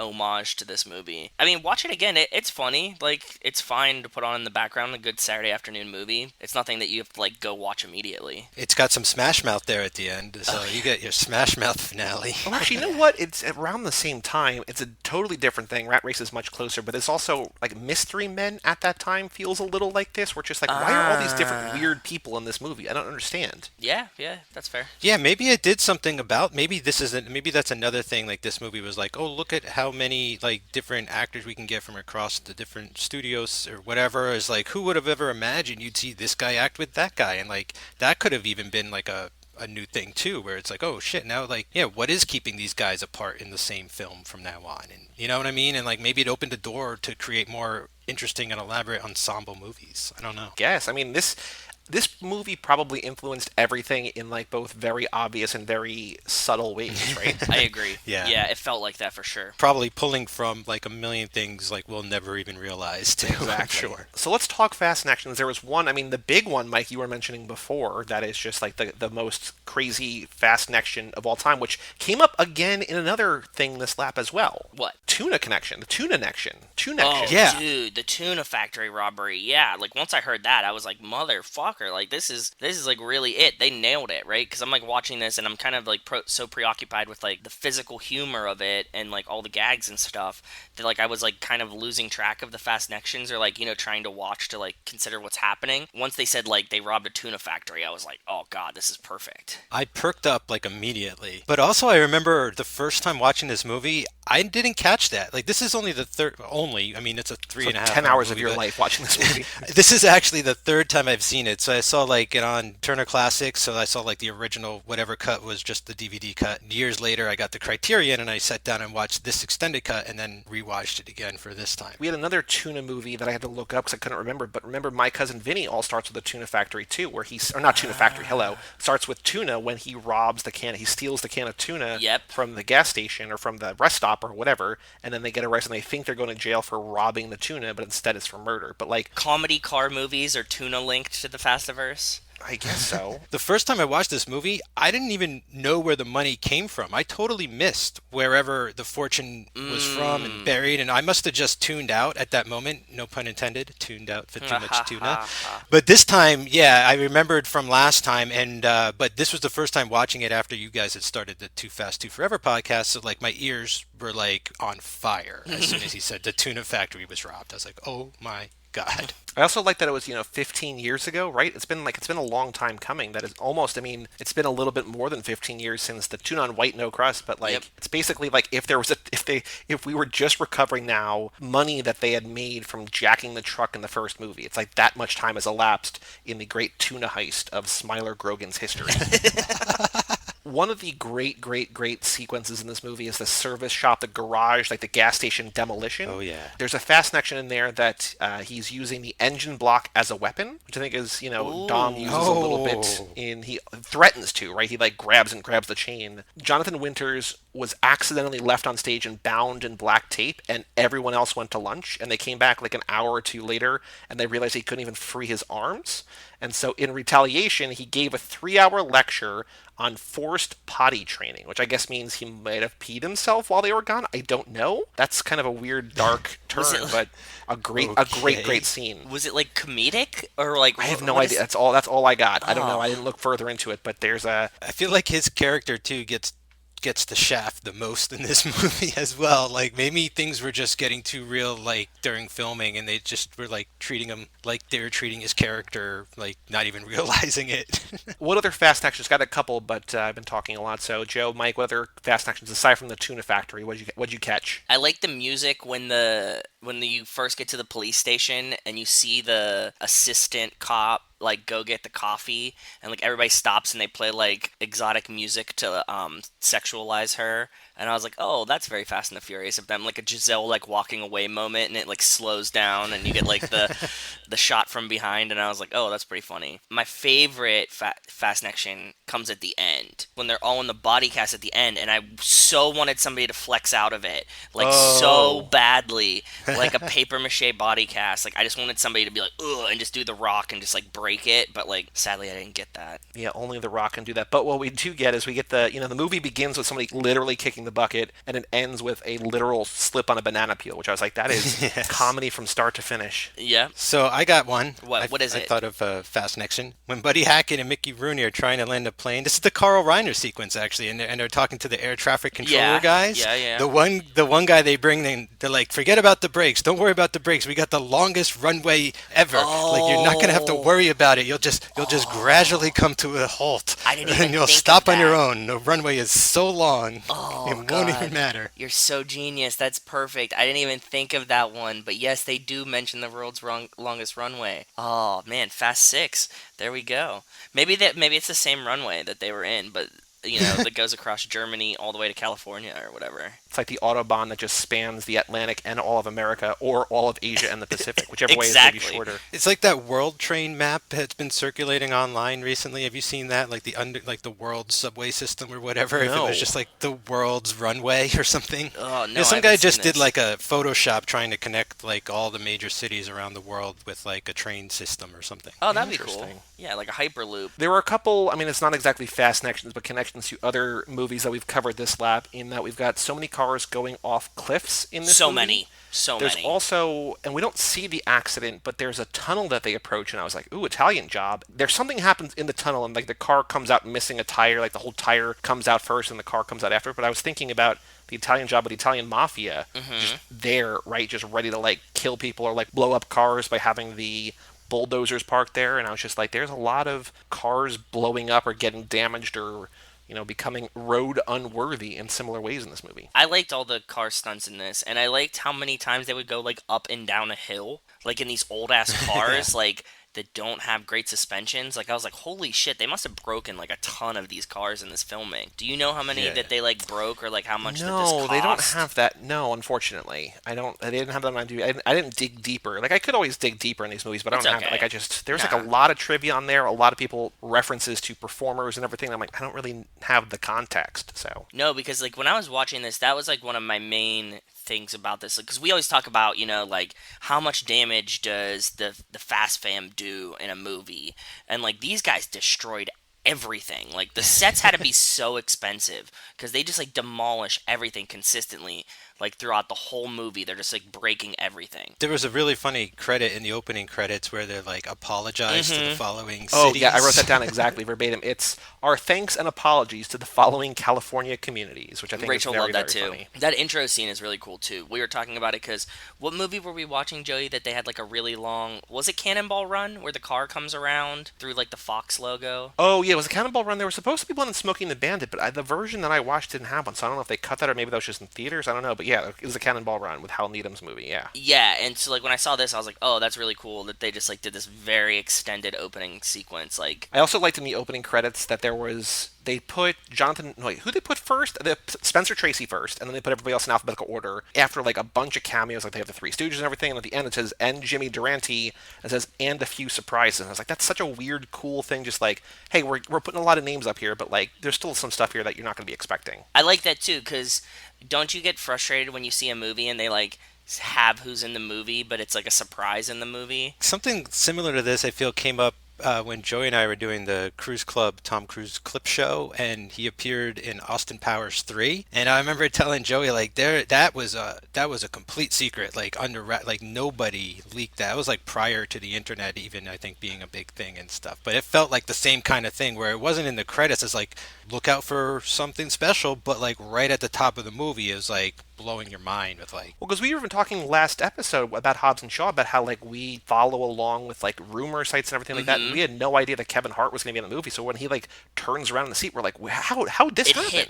It hits a lot better, yeah, when you don't expect them. There is another fast action. It's not exactly how it's happened in the past, but this lap we've seen a few different cars drive through billboards. And we don't have a car through a billboard here, but we have a plane go through a billboard, which is kind of like next level, the elevation, literal elevation of like a vehicle going through a billboard, which I thought was pretty funny. Yeah. I thought that Sylvester and his car was like the most Fast and Furious at one point when he just like hops in his car and he's racing to meet his mom. He's like, "I'm coming, mama," and he's just like going full speed over like train tracks and all kinds of things, and it just made me wonder, like, these cars are not meant to go fast, right? No. Like most of these cars are very unsafe at these high speeds. It's incredible. I think like really the explosion of like car and like race movies is kind of past this era, like when they were like making like more performance cars. To see them do something so wacky like this with cars that I'm like, that thing should not be going downhill like that, is like very frightening to me. I think that they use that to the movie's advantage, that when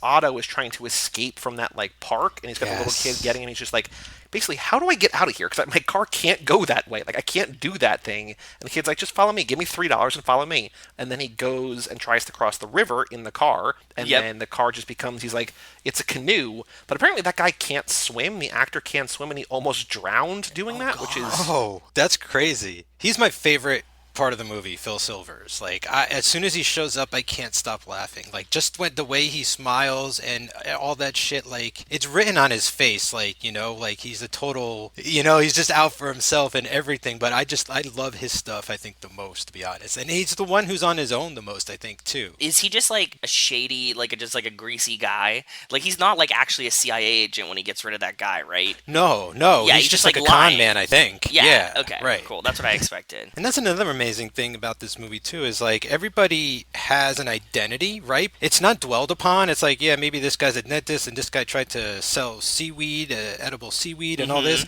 but it's not about like what they do. It just comes out as who they are. Like they're all sort of like such distinct characters, and they're all driven by greed, and you see what happens when like different people from different places are all under the same motivation and how they like all handle it differently and everything. And I think like that's a real testament to like the script and the actors like bringing all this alive. It's like by the end of it, you're like, I know all these people now, and I buy them all. Like, totally. Again, it's crazy to think that like in a 3.5 hour long movie, you don't need to know a lot about the people, but you don't need to know a lot about the people. You just kind of need to know like their general motivation for why what they could do with their share of $350,000, which by the way would be like almost $3 million today. So it's a good amount of money. It's a good amount of money. Yeah, that's what I was thinking too. Like, how much would that be today? Because $300,000, like back then, it had to have been like a ton. So $3 million sounds about right. Yeah, that works. Yeah, I have a feeling like if like 8 people came across $350,000 today, they'd still act like bananas to go find it. I don't think it needs to be 20 grand upgraded too much. Like,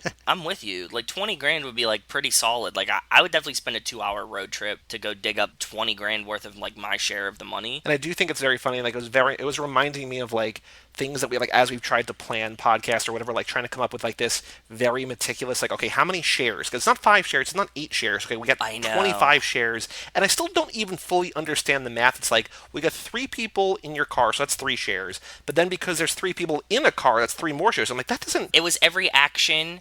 You get like a share for every action you were involved with, is what they were trying to do at the beginning. But it felt like they were doubling up on things that didn't need to be. I was just like, I know it's supposed to be comical. I was trying to like figure out the math, but I'm like, this is crazy. I love it at the end when they're all around the money and they're trying to decide then like all the shares, and one guy's counting everybody, and they even count like the cab drivers because they're just there, right? And so like everybody's, well, they have to count everybody in so that they don't get like reported. They're like, if we don't count everyone in, then somebody's gonna like snitch. So that's great too, because people are showing up who weren't there at the beginning, so like some people aren't even aware that that other people have joined the race.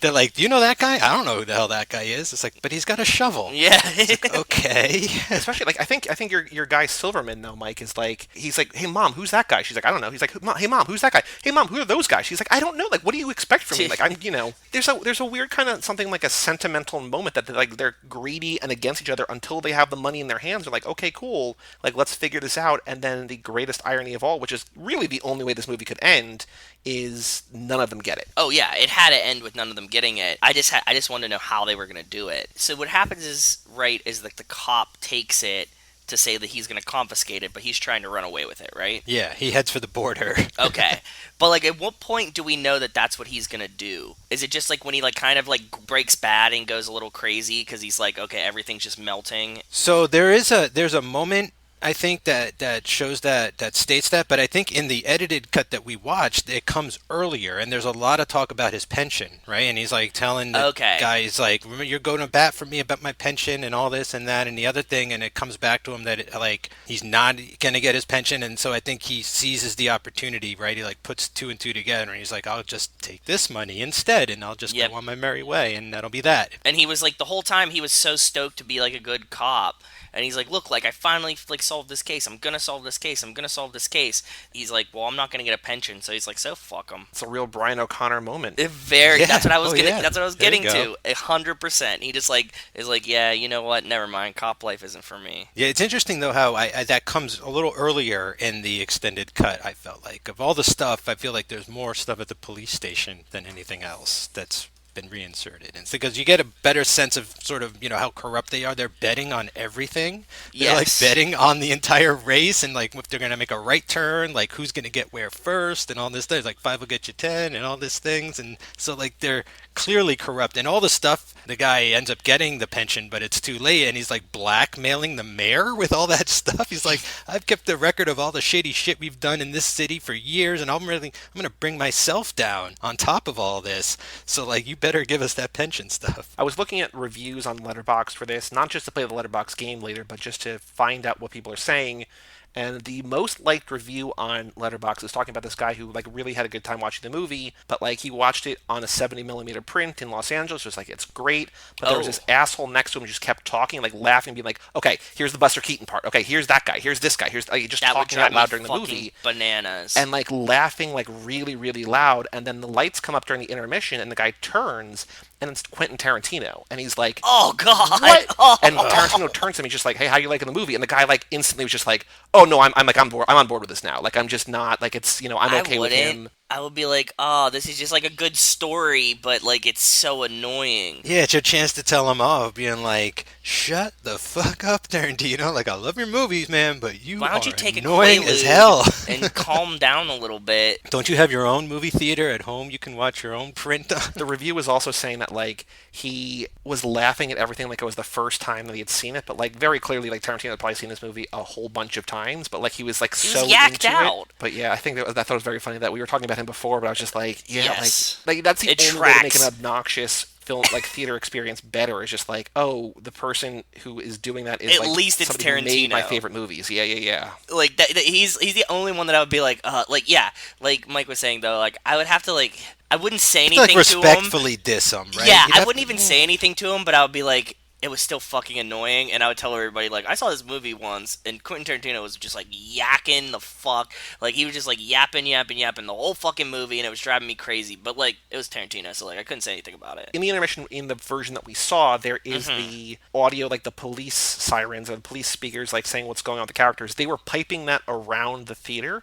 So, like, in the lobby, in the bathroom, so no matter where you were, you could hear, like, quote-unquote police chatter. Yeah. That's awesome. So smart. Oh, man, I really like that touch. That's really nice. Because I was wondering what the hell's going on with this. There was so much, like, downtime and, like, blackness. Yeah. It's probably 3 to 5 minutes. Like, it's not a crazy amount of time, but, like, it's a long amount of time. I think it's, like, the actual length of the real intermission that was, right? Sense. Like, they tried to recreate the roadshow experience as much as possible. So it was like, oh, the intermission was like 5 or 10 minutes. Like, let's put It that felt like 5 or 10 or minutes 10. in. Yeah, it felt like 5 or 10. Like a little bit more than 5, but like not as much as 10. I was gonna guess like 7 or something. I have one more fast connection. Go for it. It was a really cool one, and just because it was in this version that we were watching, that there was a bunch of Japanese subtitles at some parts. Yes. Like hard-coded Japanese subtitles, and I was like, well, Tokyo Drift, there we go. Oh, Ooh, shit. very Nice. cool. Yeah. Like, of all the ones we could get, like, the Japanese ones, I was like, oh, dope. That's great. Like, yeah, some of the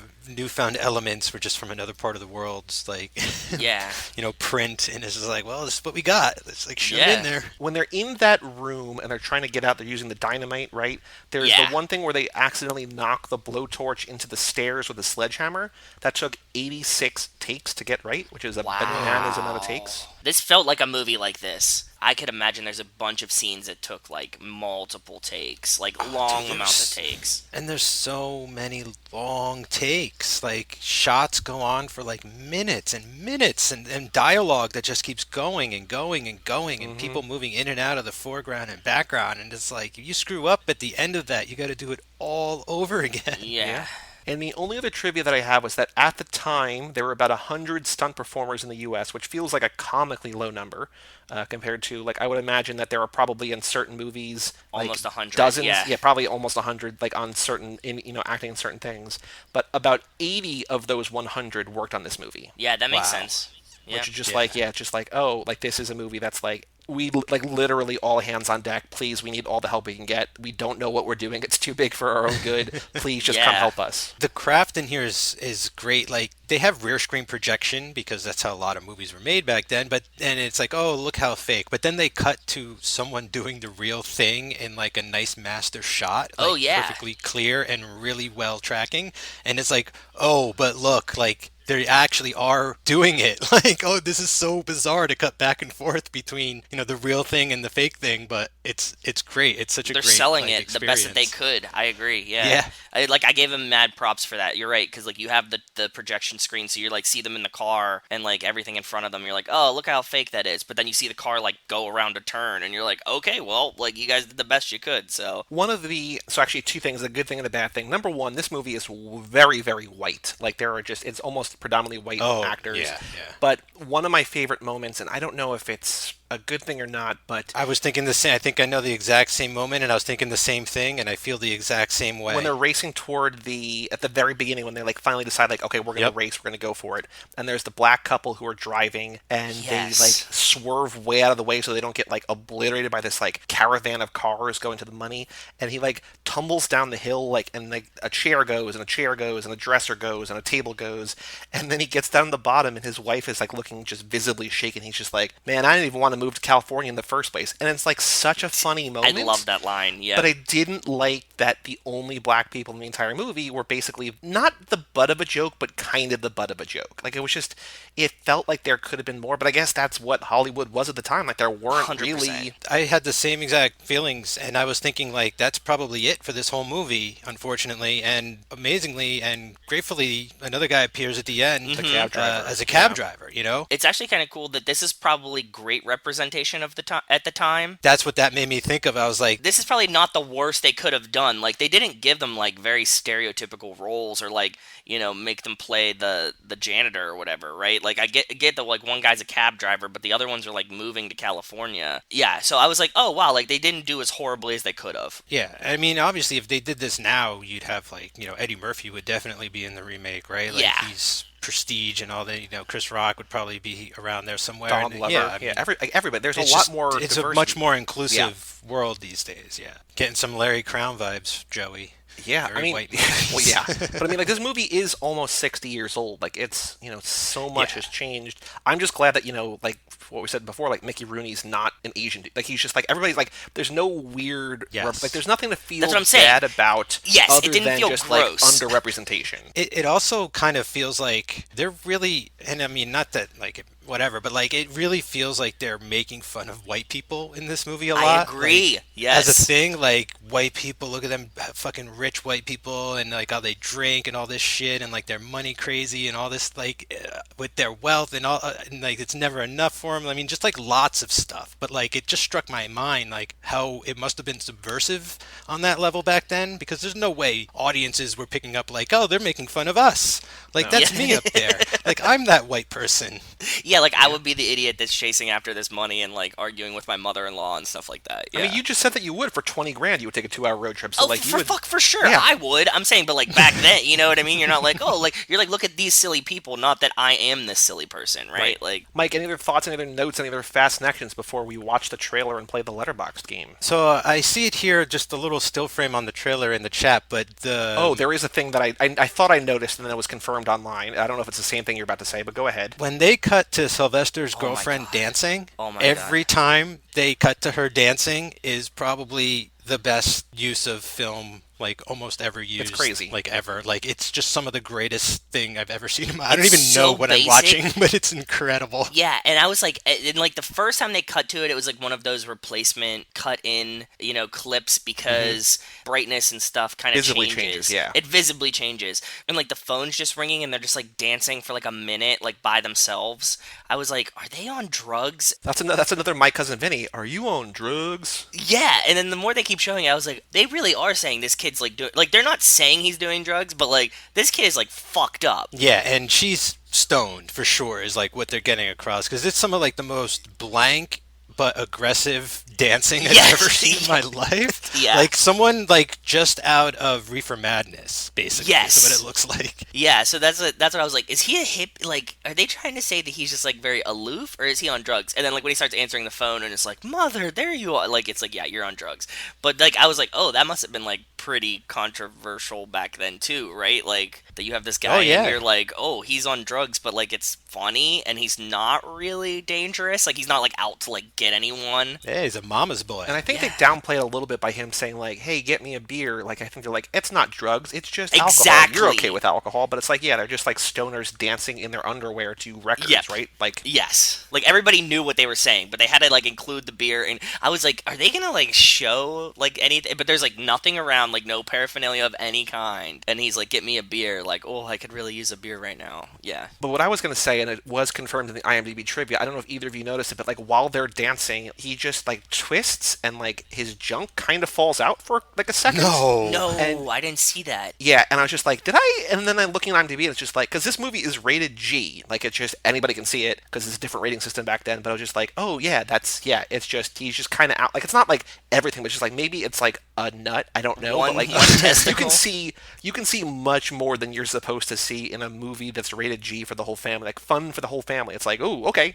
Yeah. Wow, and they are shorts. And could you imagine if you saw that, if you caught that up on the big screen in like 70 millimeter or whatever the fuck is projected in, like just that's a big nut. Yeah, that's some Tyler Durden splicing in single frames of pornography into children's films, right? That's just like, oof. Yeah, definitely. But Mike, any other thoughts, any other notes? Oh, I mean, like, I'm sure we could go on and do like a whole other episode on this movie at some point, but I love all the stuff in the plane with Mickey Rooney and with Buddy Hackett. the drinking, like making the Manhattans and stuff. Yeah, with It's Mr. awesome. Howell is in it for a minute from Gilligan's Island and stuff. But no, I mean, it was just a great opportunity, you know, to rewatch this. Thanks for having me on for this. I wanted to see this again recently. I've been going through a lot of my older movies and trying to watch some older stuff again and get some better context to it and everything. And I'm really glad that this actually holds up really well. Yes.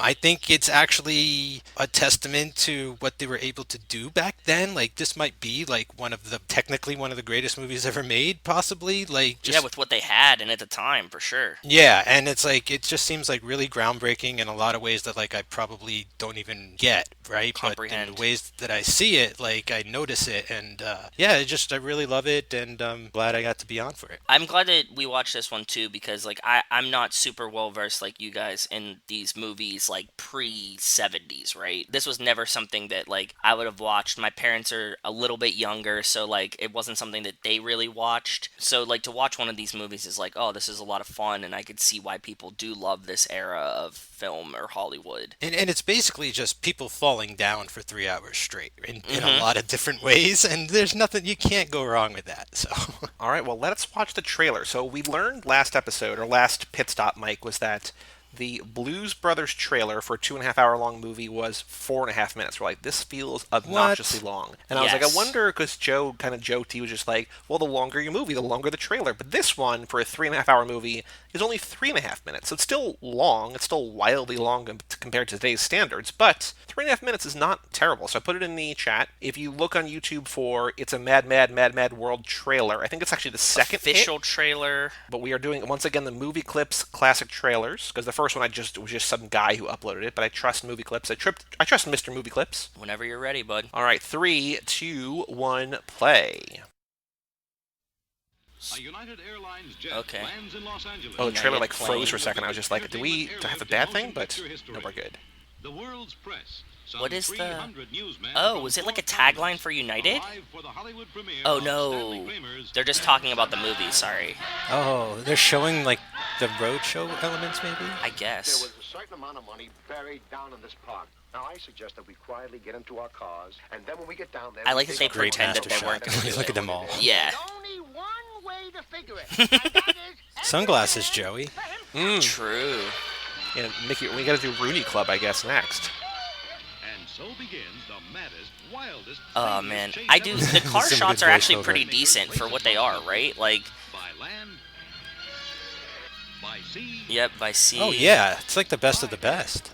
And Yeah. even like the stuff that was very clearly on a soundstage where the car's not moving looks less fake than I mean that there looks very fake, but like other ones, like other shots look less fake. Yeah. I love the map on the wall with the lines, but I was hoping that by the end there was gonna be like just absolute chaos, and like it approached that but didn't actually get to full chaos. Comedy on record. I get what Yeah, you're I was saying. surprised they actually committed to that map. Like just imagine like zigzagging lines all over the place where the map is like unreadable. Isn't that like what happens in Rat We Race? didn't Like, really talk too much about the music. I mean that So many them getting out with explosions. dynamite was just such a crazy scene. yeah. Love that theme song. There we Yeah, go. there's the dancing. The dancing is so great. You can't afford to miss this. Wildest comedy ever Boston filmed. Record American. Wow. This plane was really cool too. I like that he had the button that like lifted his bar up. It's the biggest entertainment that ever hit the Yep, screen and there's the billboard that I was mentioning before. Yeah, Oh, this guy falling Coca-Cola. off the side here was very, very funny. Where he's like calling for help and he yells for help into the microphone. is everything Yeah. It's like a yo-yo almost. Like I thought he was going to go up and down a little bit. Like it turns into such a cartoon in the very last scene on the fire escape. There you go. Oh wait, we got a car above and a car Yeah. below. Like Oh we've yeah, seen that's a a million very times. death-proofy kind of thing. Vanishing Point, right? Mm-hmm. Oh, yeah.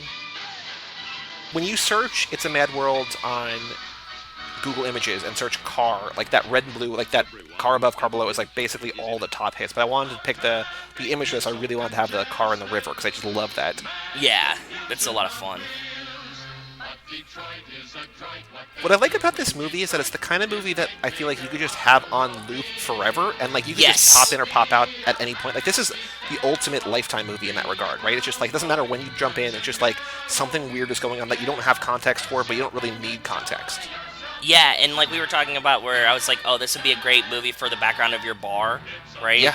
Yep. That you could just like play it and everybody would be like, oh man, I remember this one. That car gets so much air in the beginning. Yeah, I can't believe he survived that. It's like it reminded me of the beginning of The Nice Guys. How do you like your car, big boy? Yeah. In Ultra Panavision and Technicolor. Wow. Because like when this movie, Awesome. like the version, and I would guess, Mike, do you know? Can you confirm? And maybe you can. I don't know if you've seen the version on your Blu-ray, but like the 2 hour and 43-minute version, is that just like 100% of the restored footage, or is there still stuff in there that like looks kind of funky and janky? It's only like the clean, pristine stuff. Okay. So yeah, and that's the one that like they air on Turner Classic Movies and stuff. They've aired, it's actually been on recently too. So, and they're even paired with Criterion, I think, to a degree. So It's like when we're watching the restored version, like it's beautiful. Yeah, it is. Yeah, It looks yeah. really good. Yeah, but it also feels weird, like some of the scenes that they cut out. Well, I think that it's not like they didn't choose to cut it out; they just don't have the footage. I don't know if the movie would play as well without them. You know what I mean? Like I'm curious. Now I'm kind of curious to watch the like cut down quote unquote version to see how it would play, because there's some scenes there that are like, you know, big story scenes that are like pushing the plot along. I think in this movie's defense, and I don't know if it's the right phrase, but I feel like you could almost cut out any scene and it would be fine. Like I don't know that you need Fair. necessarily if any scene really matters. Yeah, well, besides the beginning and the end. Yeah. yeah, I feel like most of what was cut was like heads and tails of scenes, and it so like that information would have either been repeated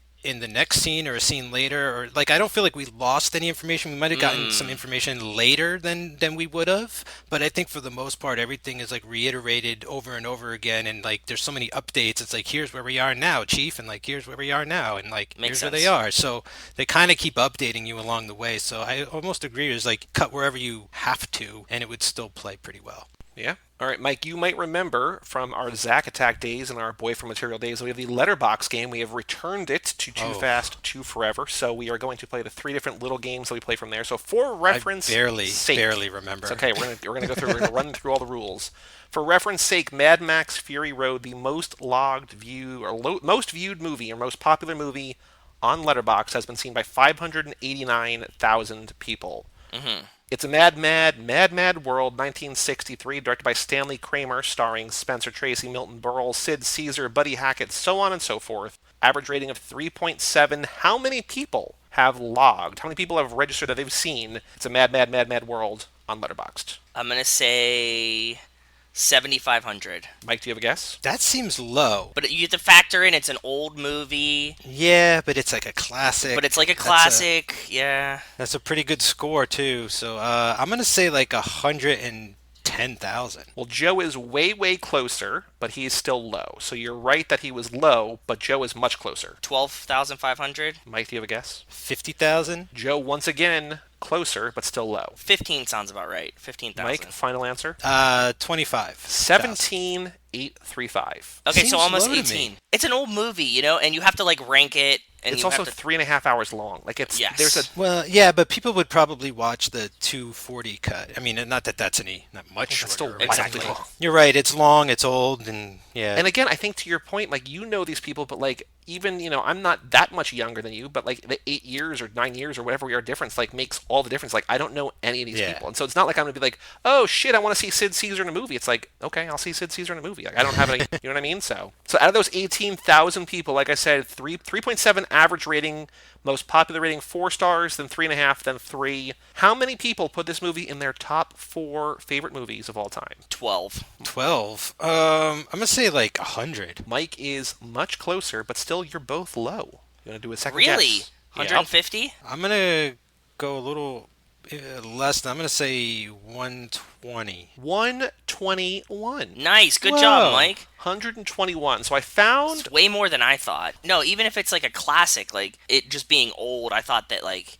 you know, everybody would pick something newer. That's a decent amount. 121 is pretty solid for a movie this old. Danielle Solzman at DSolzman on Letterboxd. She links to her review at Solzy at the Movies. Gave it 5 stars. Okay. Opening paragraph says, it's Mad World is one of the best ensemble comedies, and the all-star studded film remains a classic to this day. Actually, 2 fast connections that I want to talk about that I did not mention. Number 1, ensemble, like it just feels like as the movies get bigger, it's something like this. And also, fair. I was thinking about how much simpler it was for them to divvy up the money from Rio than it was to figure out the shares in I this thought movie. that too, dude. I totally thought that. And I also wanted to ask you guys, does Mia get a cut of the money from Rio? Did they cut Mia in, or does Brian get her Oh, cut? of course. No, because without Mia, they don't have the window. Mia's the man in the chair. Yeah, but the Toretto family gets like 4 cuts then. Yeah, and also without the Toretto family, none of this would have happened. That's fair. Yeah, no, I just didn't remember like if they actually cut Mia in or not. Like, do they say like, oh, everybody gets like... Dude, they cut in the guy who dies wife. Well, I don't know that he gets a full cut. I think Dom probably gives her money. But yeah, she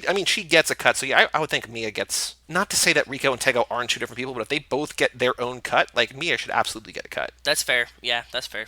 I get it. So Danielle Solzman has in her top 4. Number 4 is It's a Mad World. Her number 3 movie is a movie that we have covered this lap. Vanishing Point. Wow.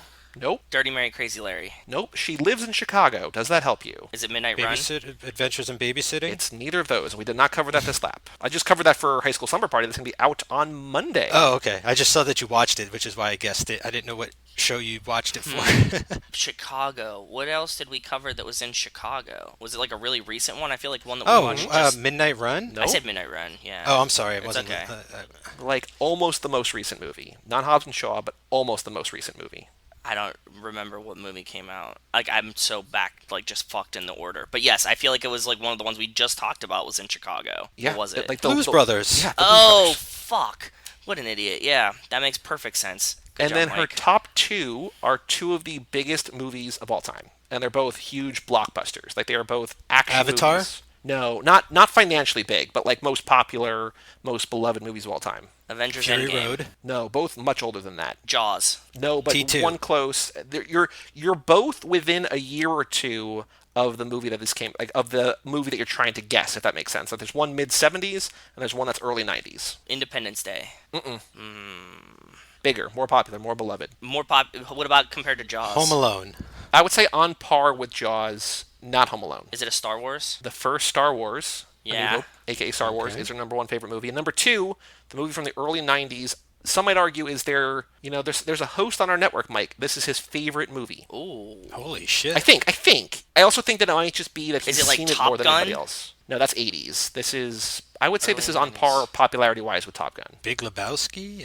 No, No, earlier he said than that. action movie. Action movie in the Earlier. 90s. Action Oh, movie. action movie early. It's more adventure than action, but I would also consider this action. Jumanji. Nope.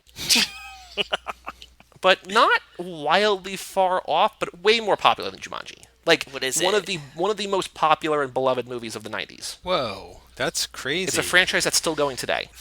Mission Impossible? Nope. James Bond. This is the first one in the series. The first one in the Oh. series, an action movie that started in the 90s that's huge. Jurassic Let me see if Park. they actually consider Jurassic Park. Yes. Yes. Nice. Okay. There we go. Got there eventually. They call it science fiction and adventure. I would say it's action adjacent. I said it's more, It's- more you're adventure fair. than action. But Totally yeah. fair. Yeah, I get yeah. it. That's it. I Star consider that an Wars, action Jurassic movie. Park, The Blues Brothers. It's a mad world. I thought you guys would get there much quicker, but you got there eventually. So that's We did. Yeah. not We bad. teamed together. Thanks, Mike, for helping. That was good. Anytime. Well, thank you, Mike, for joining us. We are closing down lap 6, but you snuck in here under the wire. You got in on lap 6 on the Kicking It Old School lap to talk about It's a Mad World, the oldest movie. We talked about this lap, so thank you. Our oldest guest we had on hey. our oldest movie. Hey, nice. Yeah, That's I'll probably take not it. true. That might be true. That's probably not true. Yeah, I feel like I've been on sooner, but it was those watch-alongs, and those have been a lot of fun. So Are it's they nice talking to you guys blasted? then. I love the watch-alongs. They make me really happy. I'm glad that people join for them. But I feel like other than that, it's been like a really long time since I've been on, so it's really great to be back. Well, you'll be and, on yeah. well, maybe You next were gonna lap, but be you'll- on. You were gonna be on really soon because we were gonna do 9. Yeah, you'll but be on 9 when we got do pushed 9 back. for sure. Right. But, that got pushed We'll back get a year, there. so yeah, we'll get there. It's at the end of the runway. Yes. So thank you for joining. Is there anything you want to plug aside from the 5 episodes, the 5 shows that are coming out today? Yeah, go check out my 5-episode Friday. Mike 5 that is Dads. today. Please do. Yeah. There it is, yeah. And then, as always, third time's a charm, the 3rd of every month, and Tom Tom Club. Joey and I are still doing the Tom Hanks episodes and everything, and they could still vote for Cruise Club. Is that still open? The Cruisies? The Cruisies Is is that still happening? open, and the Fast and Furious Hall of Fame is still open, yes. Yeah, so do all the voting. True. So vote away. So, Joe, next week we have to talk about what we're covering next week. So next What are we covering next Tuesday- week? Next Tuesday is not a movie. Next Tuesday is our lap 6 tune-up, our relap recap Oh, for nice. lap 6. Cool. So we're Very going to do cool. a couple different things. We are going to recap the lap, of course. We are also going to bring Nico and Kevo on, who are going to be on all of next lap, and we're going to do their estimate, getting an estimate, finding out what they know about the franchise, giving them Yeah. characters to follow on who they are. I bet Nico's going to be a Dom. I think he is a Dom, right? I think he is. I mean, he also kind of looks like Dom. Oh, even better. That's cool. Just a bald, muscly dude. I don't know who Kevo's going to be. It's going to be a real mystery. We're going to incorporate our 5 new Hobbs and Shaw characters into the quiz, which is going to be very exciting. I have that on my to-do list before they join us. And then on Friday, Joe, we are going to talk about a movie that is not exactly a car movie, but from what I understand has great, great car chases. What is it? We're talking about 1974's Freebie and the Bean, starring Alan Arkin and James Caan. We heard about this. I don't remember what this is about, though, or who was talking about it, but I feel like somebody just told me about this, too. So Sean Baker, who directed Tangerine and he directed The Florida Project and is now working on another movie, he's on Letterboxd and he logged it and just said, amazing chase scenes, revisit this film, very impressive. So I was like, cool.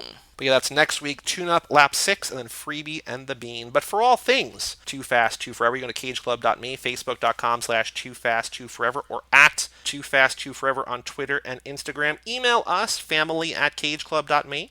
Come back next episode for our tune-up relap recap. Go vote for the Fast and Furious Hall of Fame at cageclub.me/bracket. While you're there, vote on the Cruisies, the Tom Cruise Awards. Also, check out today on cageclub.me or wherever you get podcasts the 5 episodes Mike's on: Too Fast, Too Forever, High School Slumber Party, Cruise Club, Hanks to the Memories, and of course, Third Time's a Charm. 5 ways of Mike Manzi.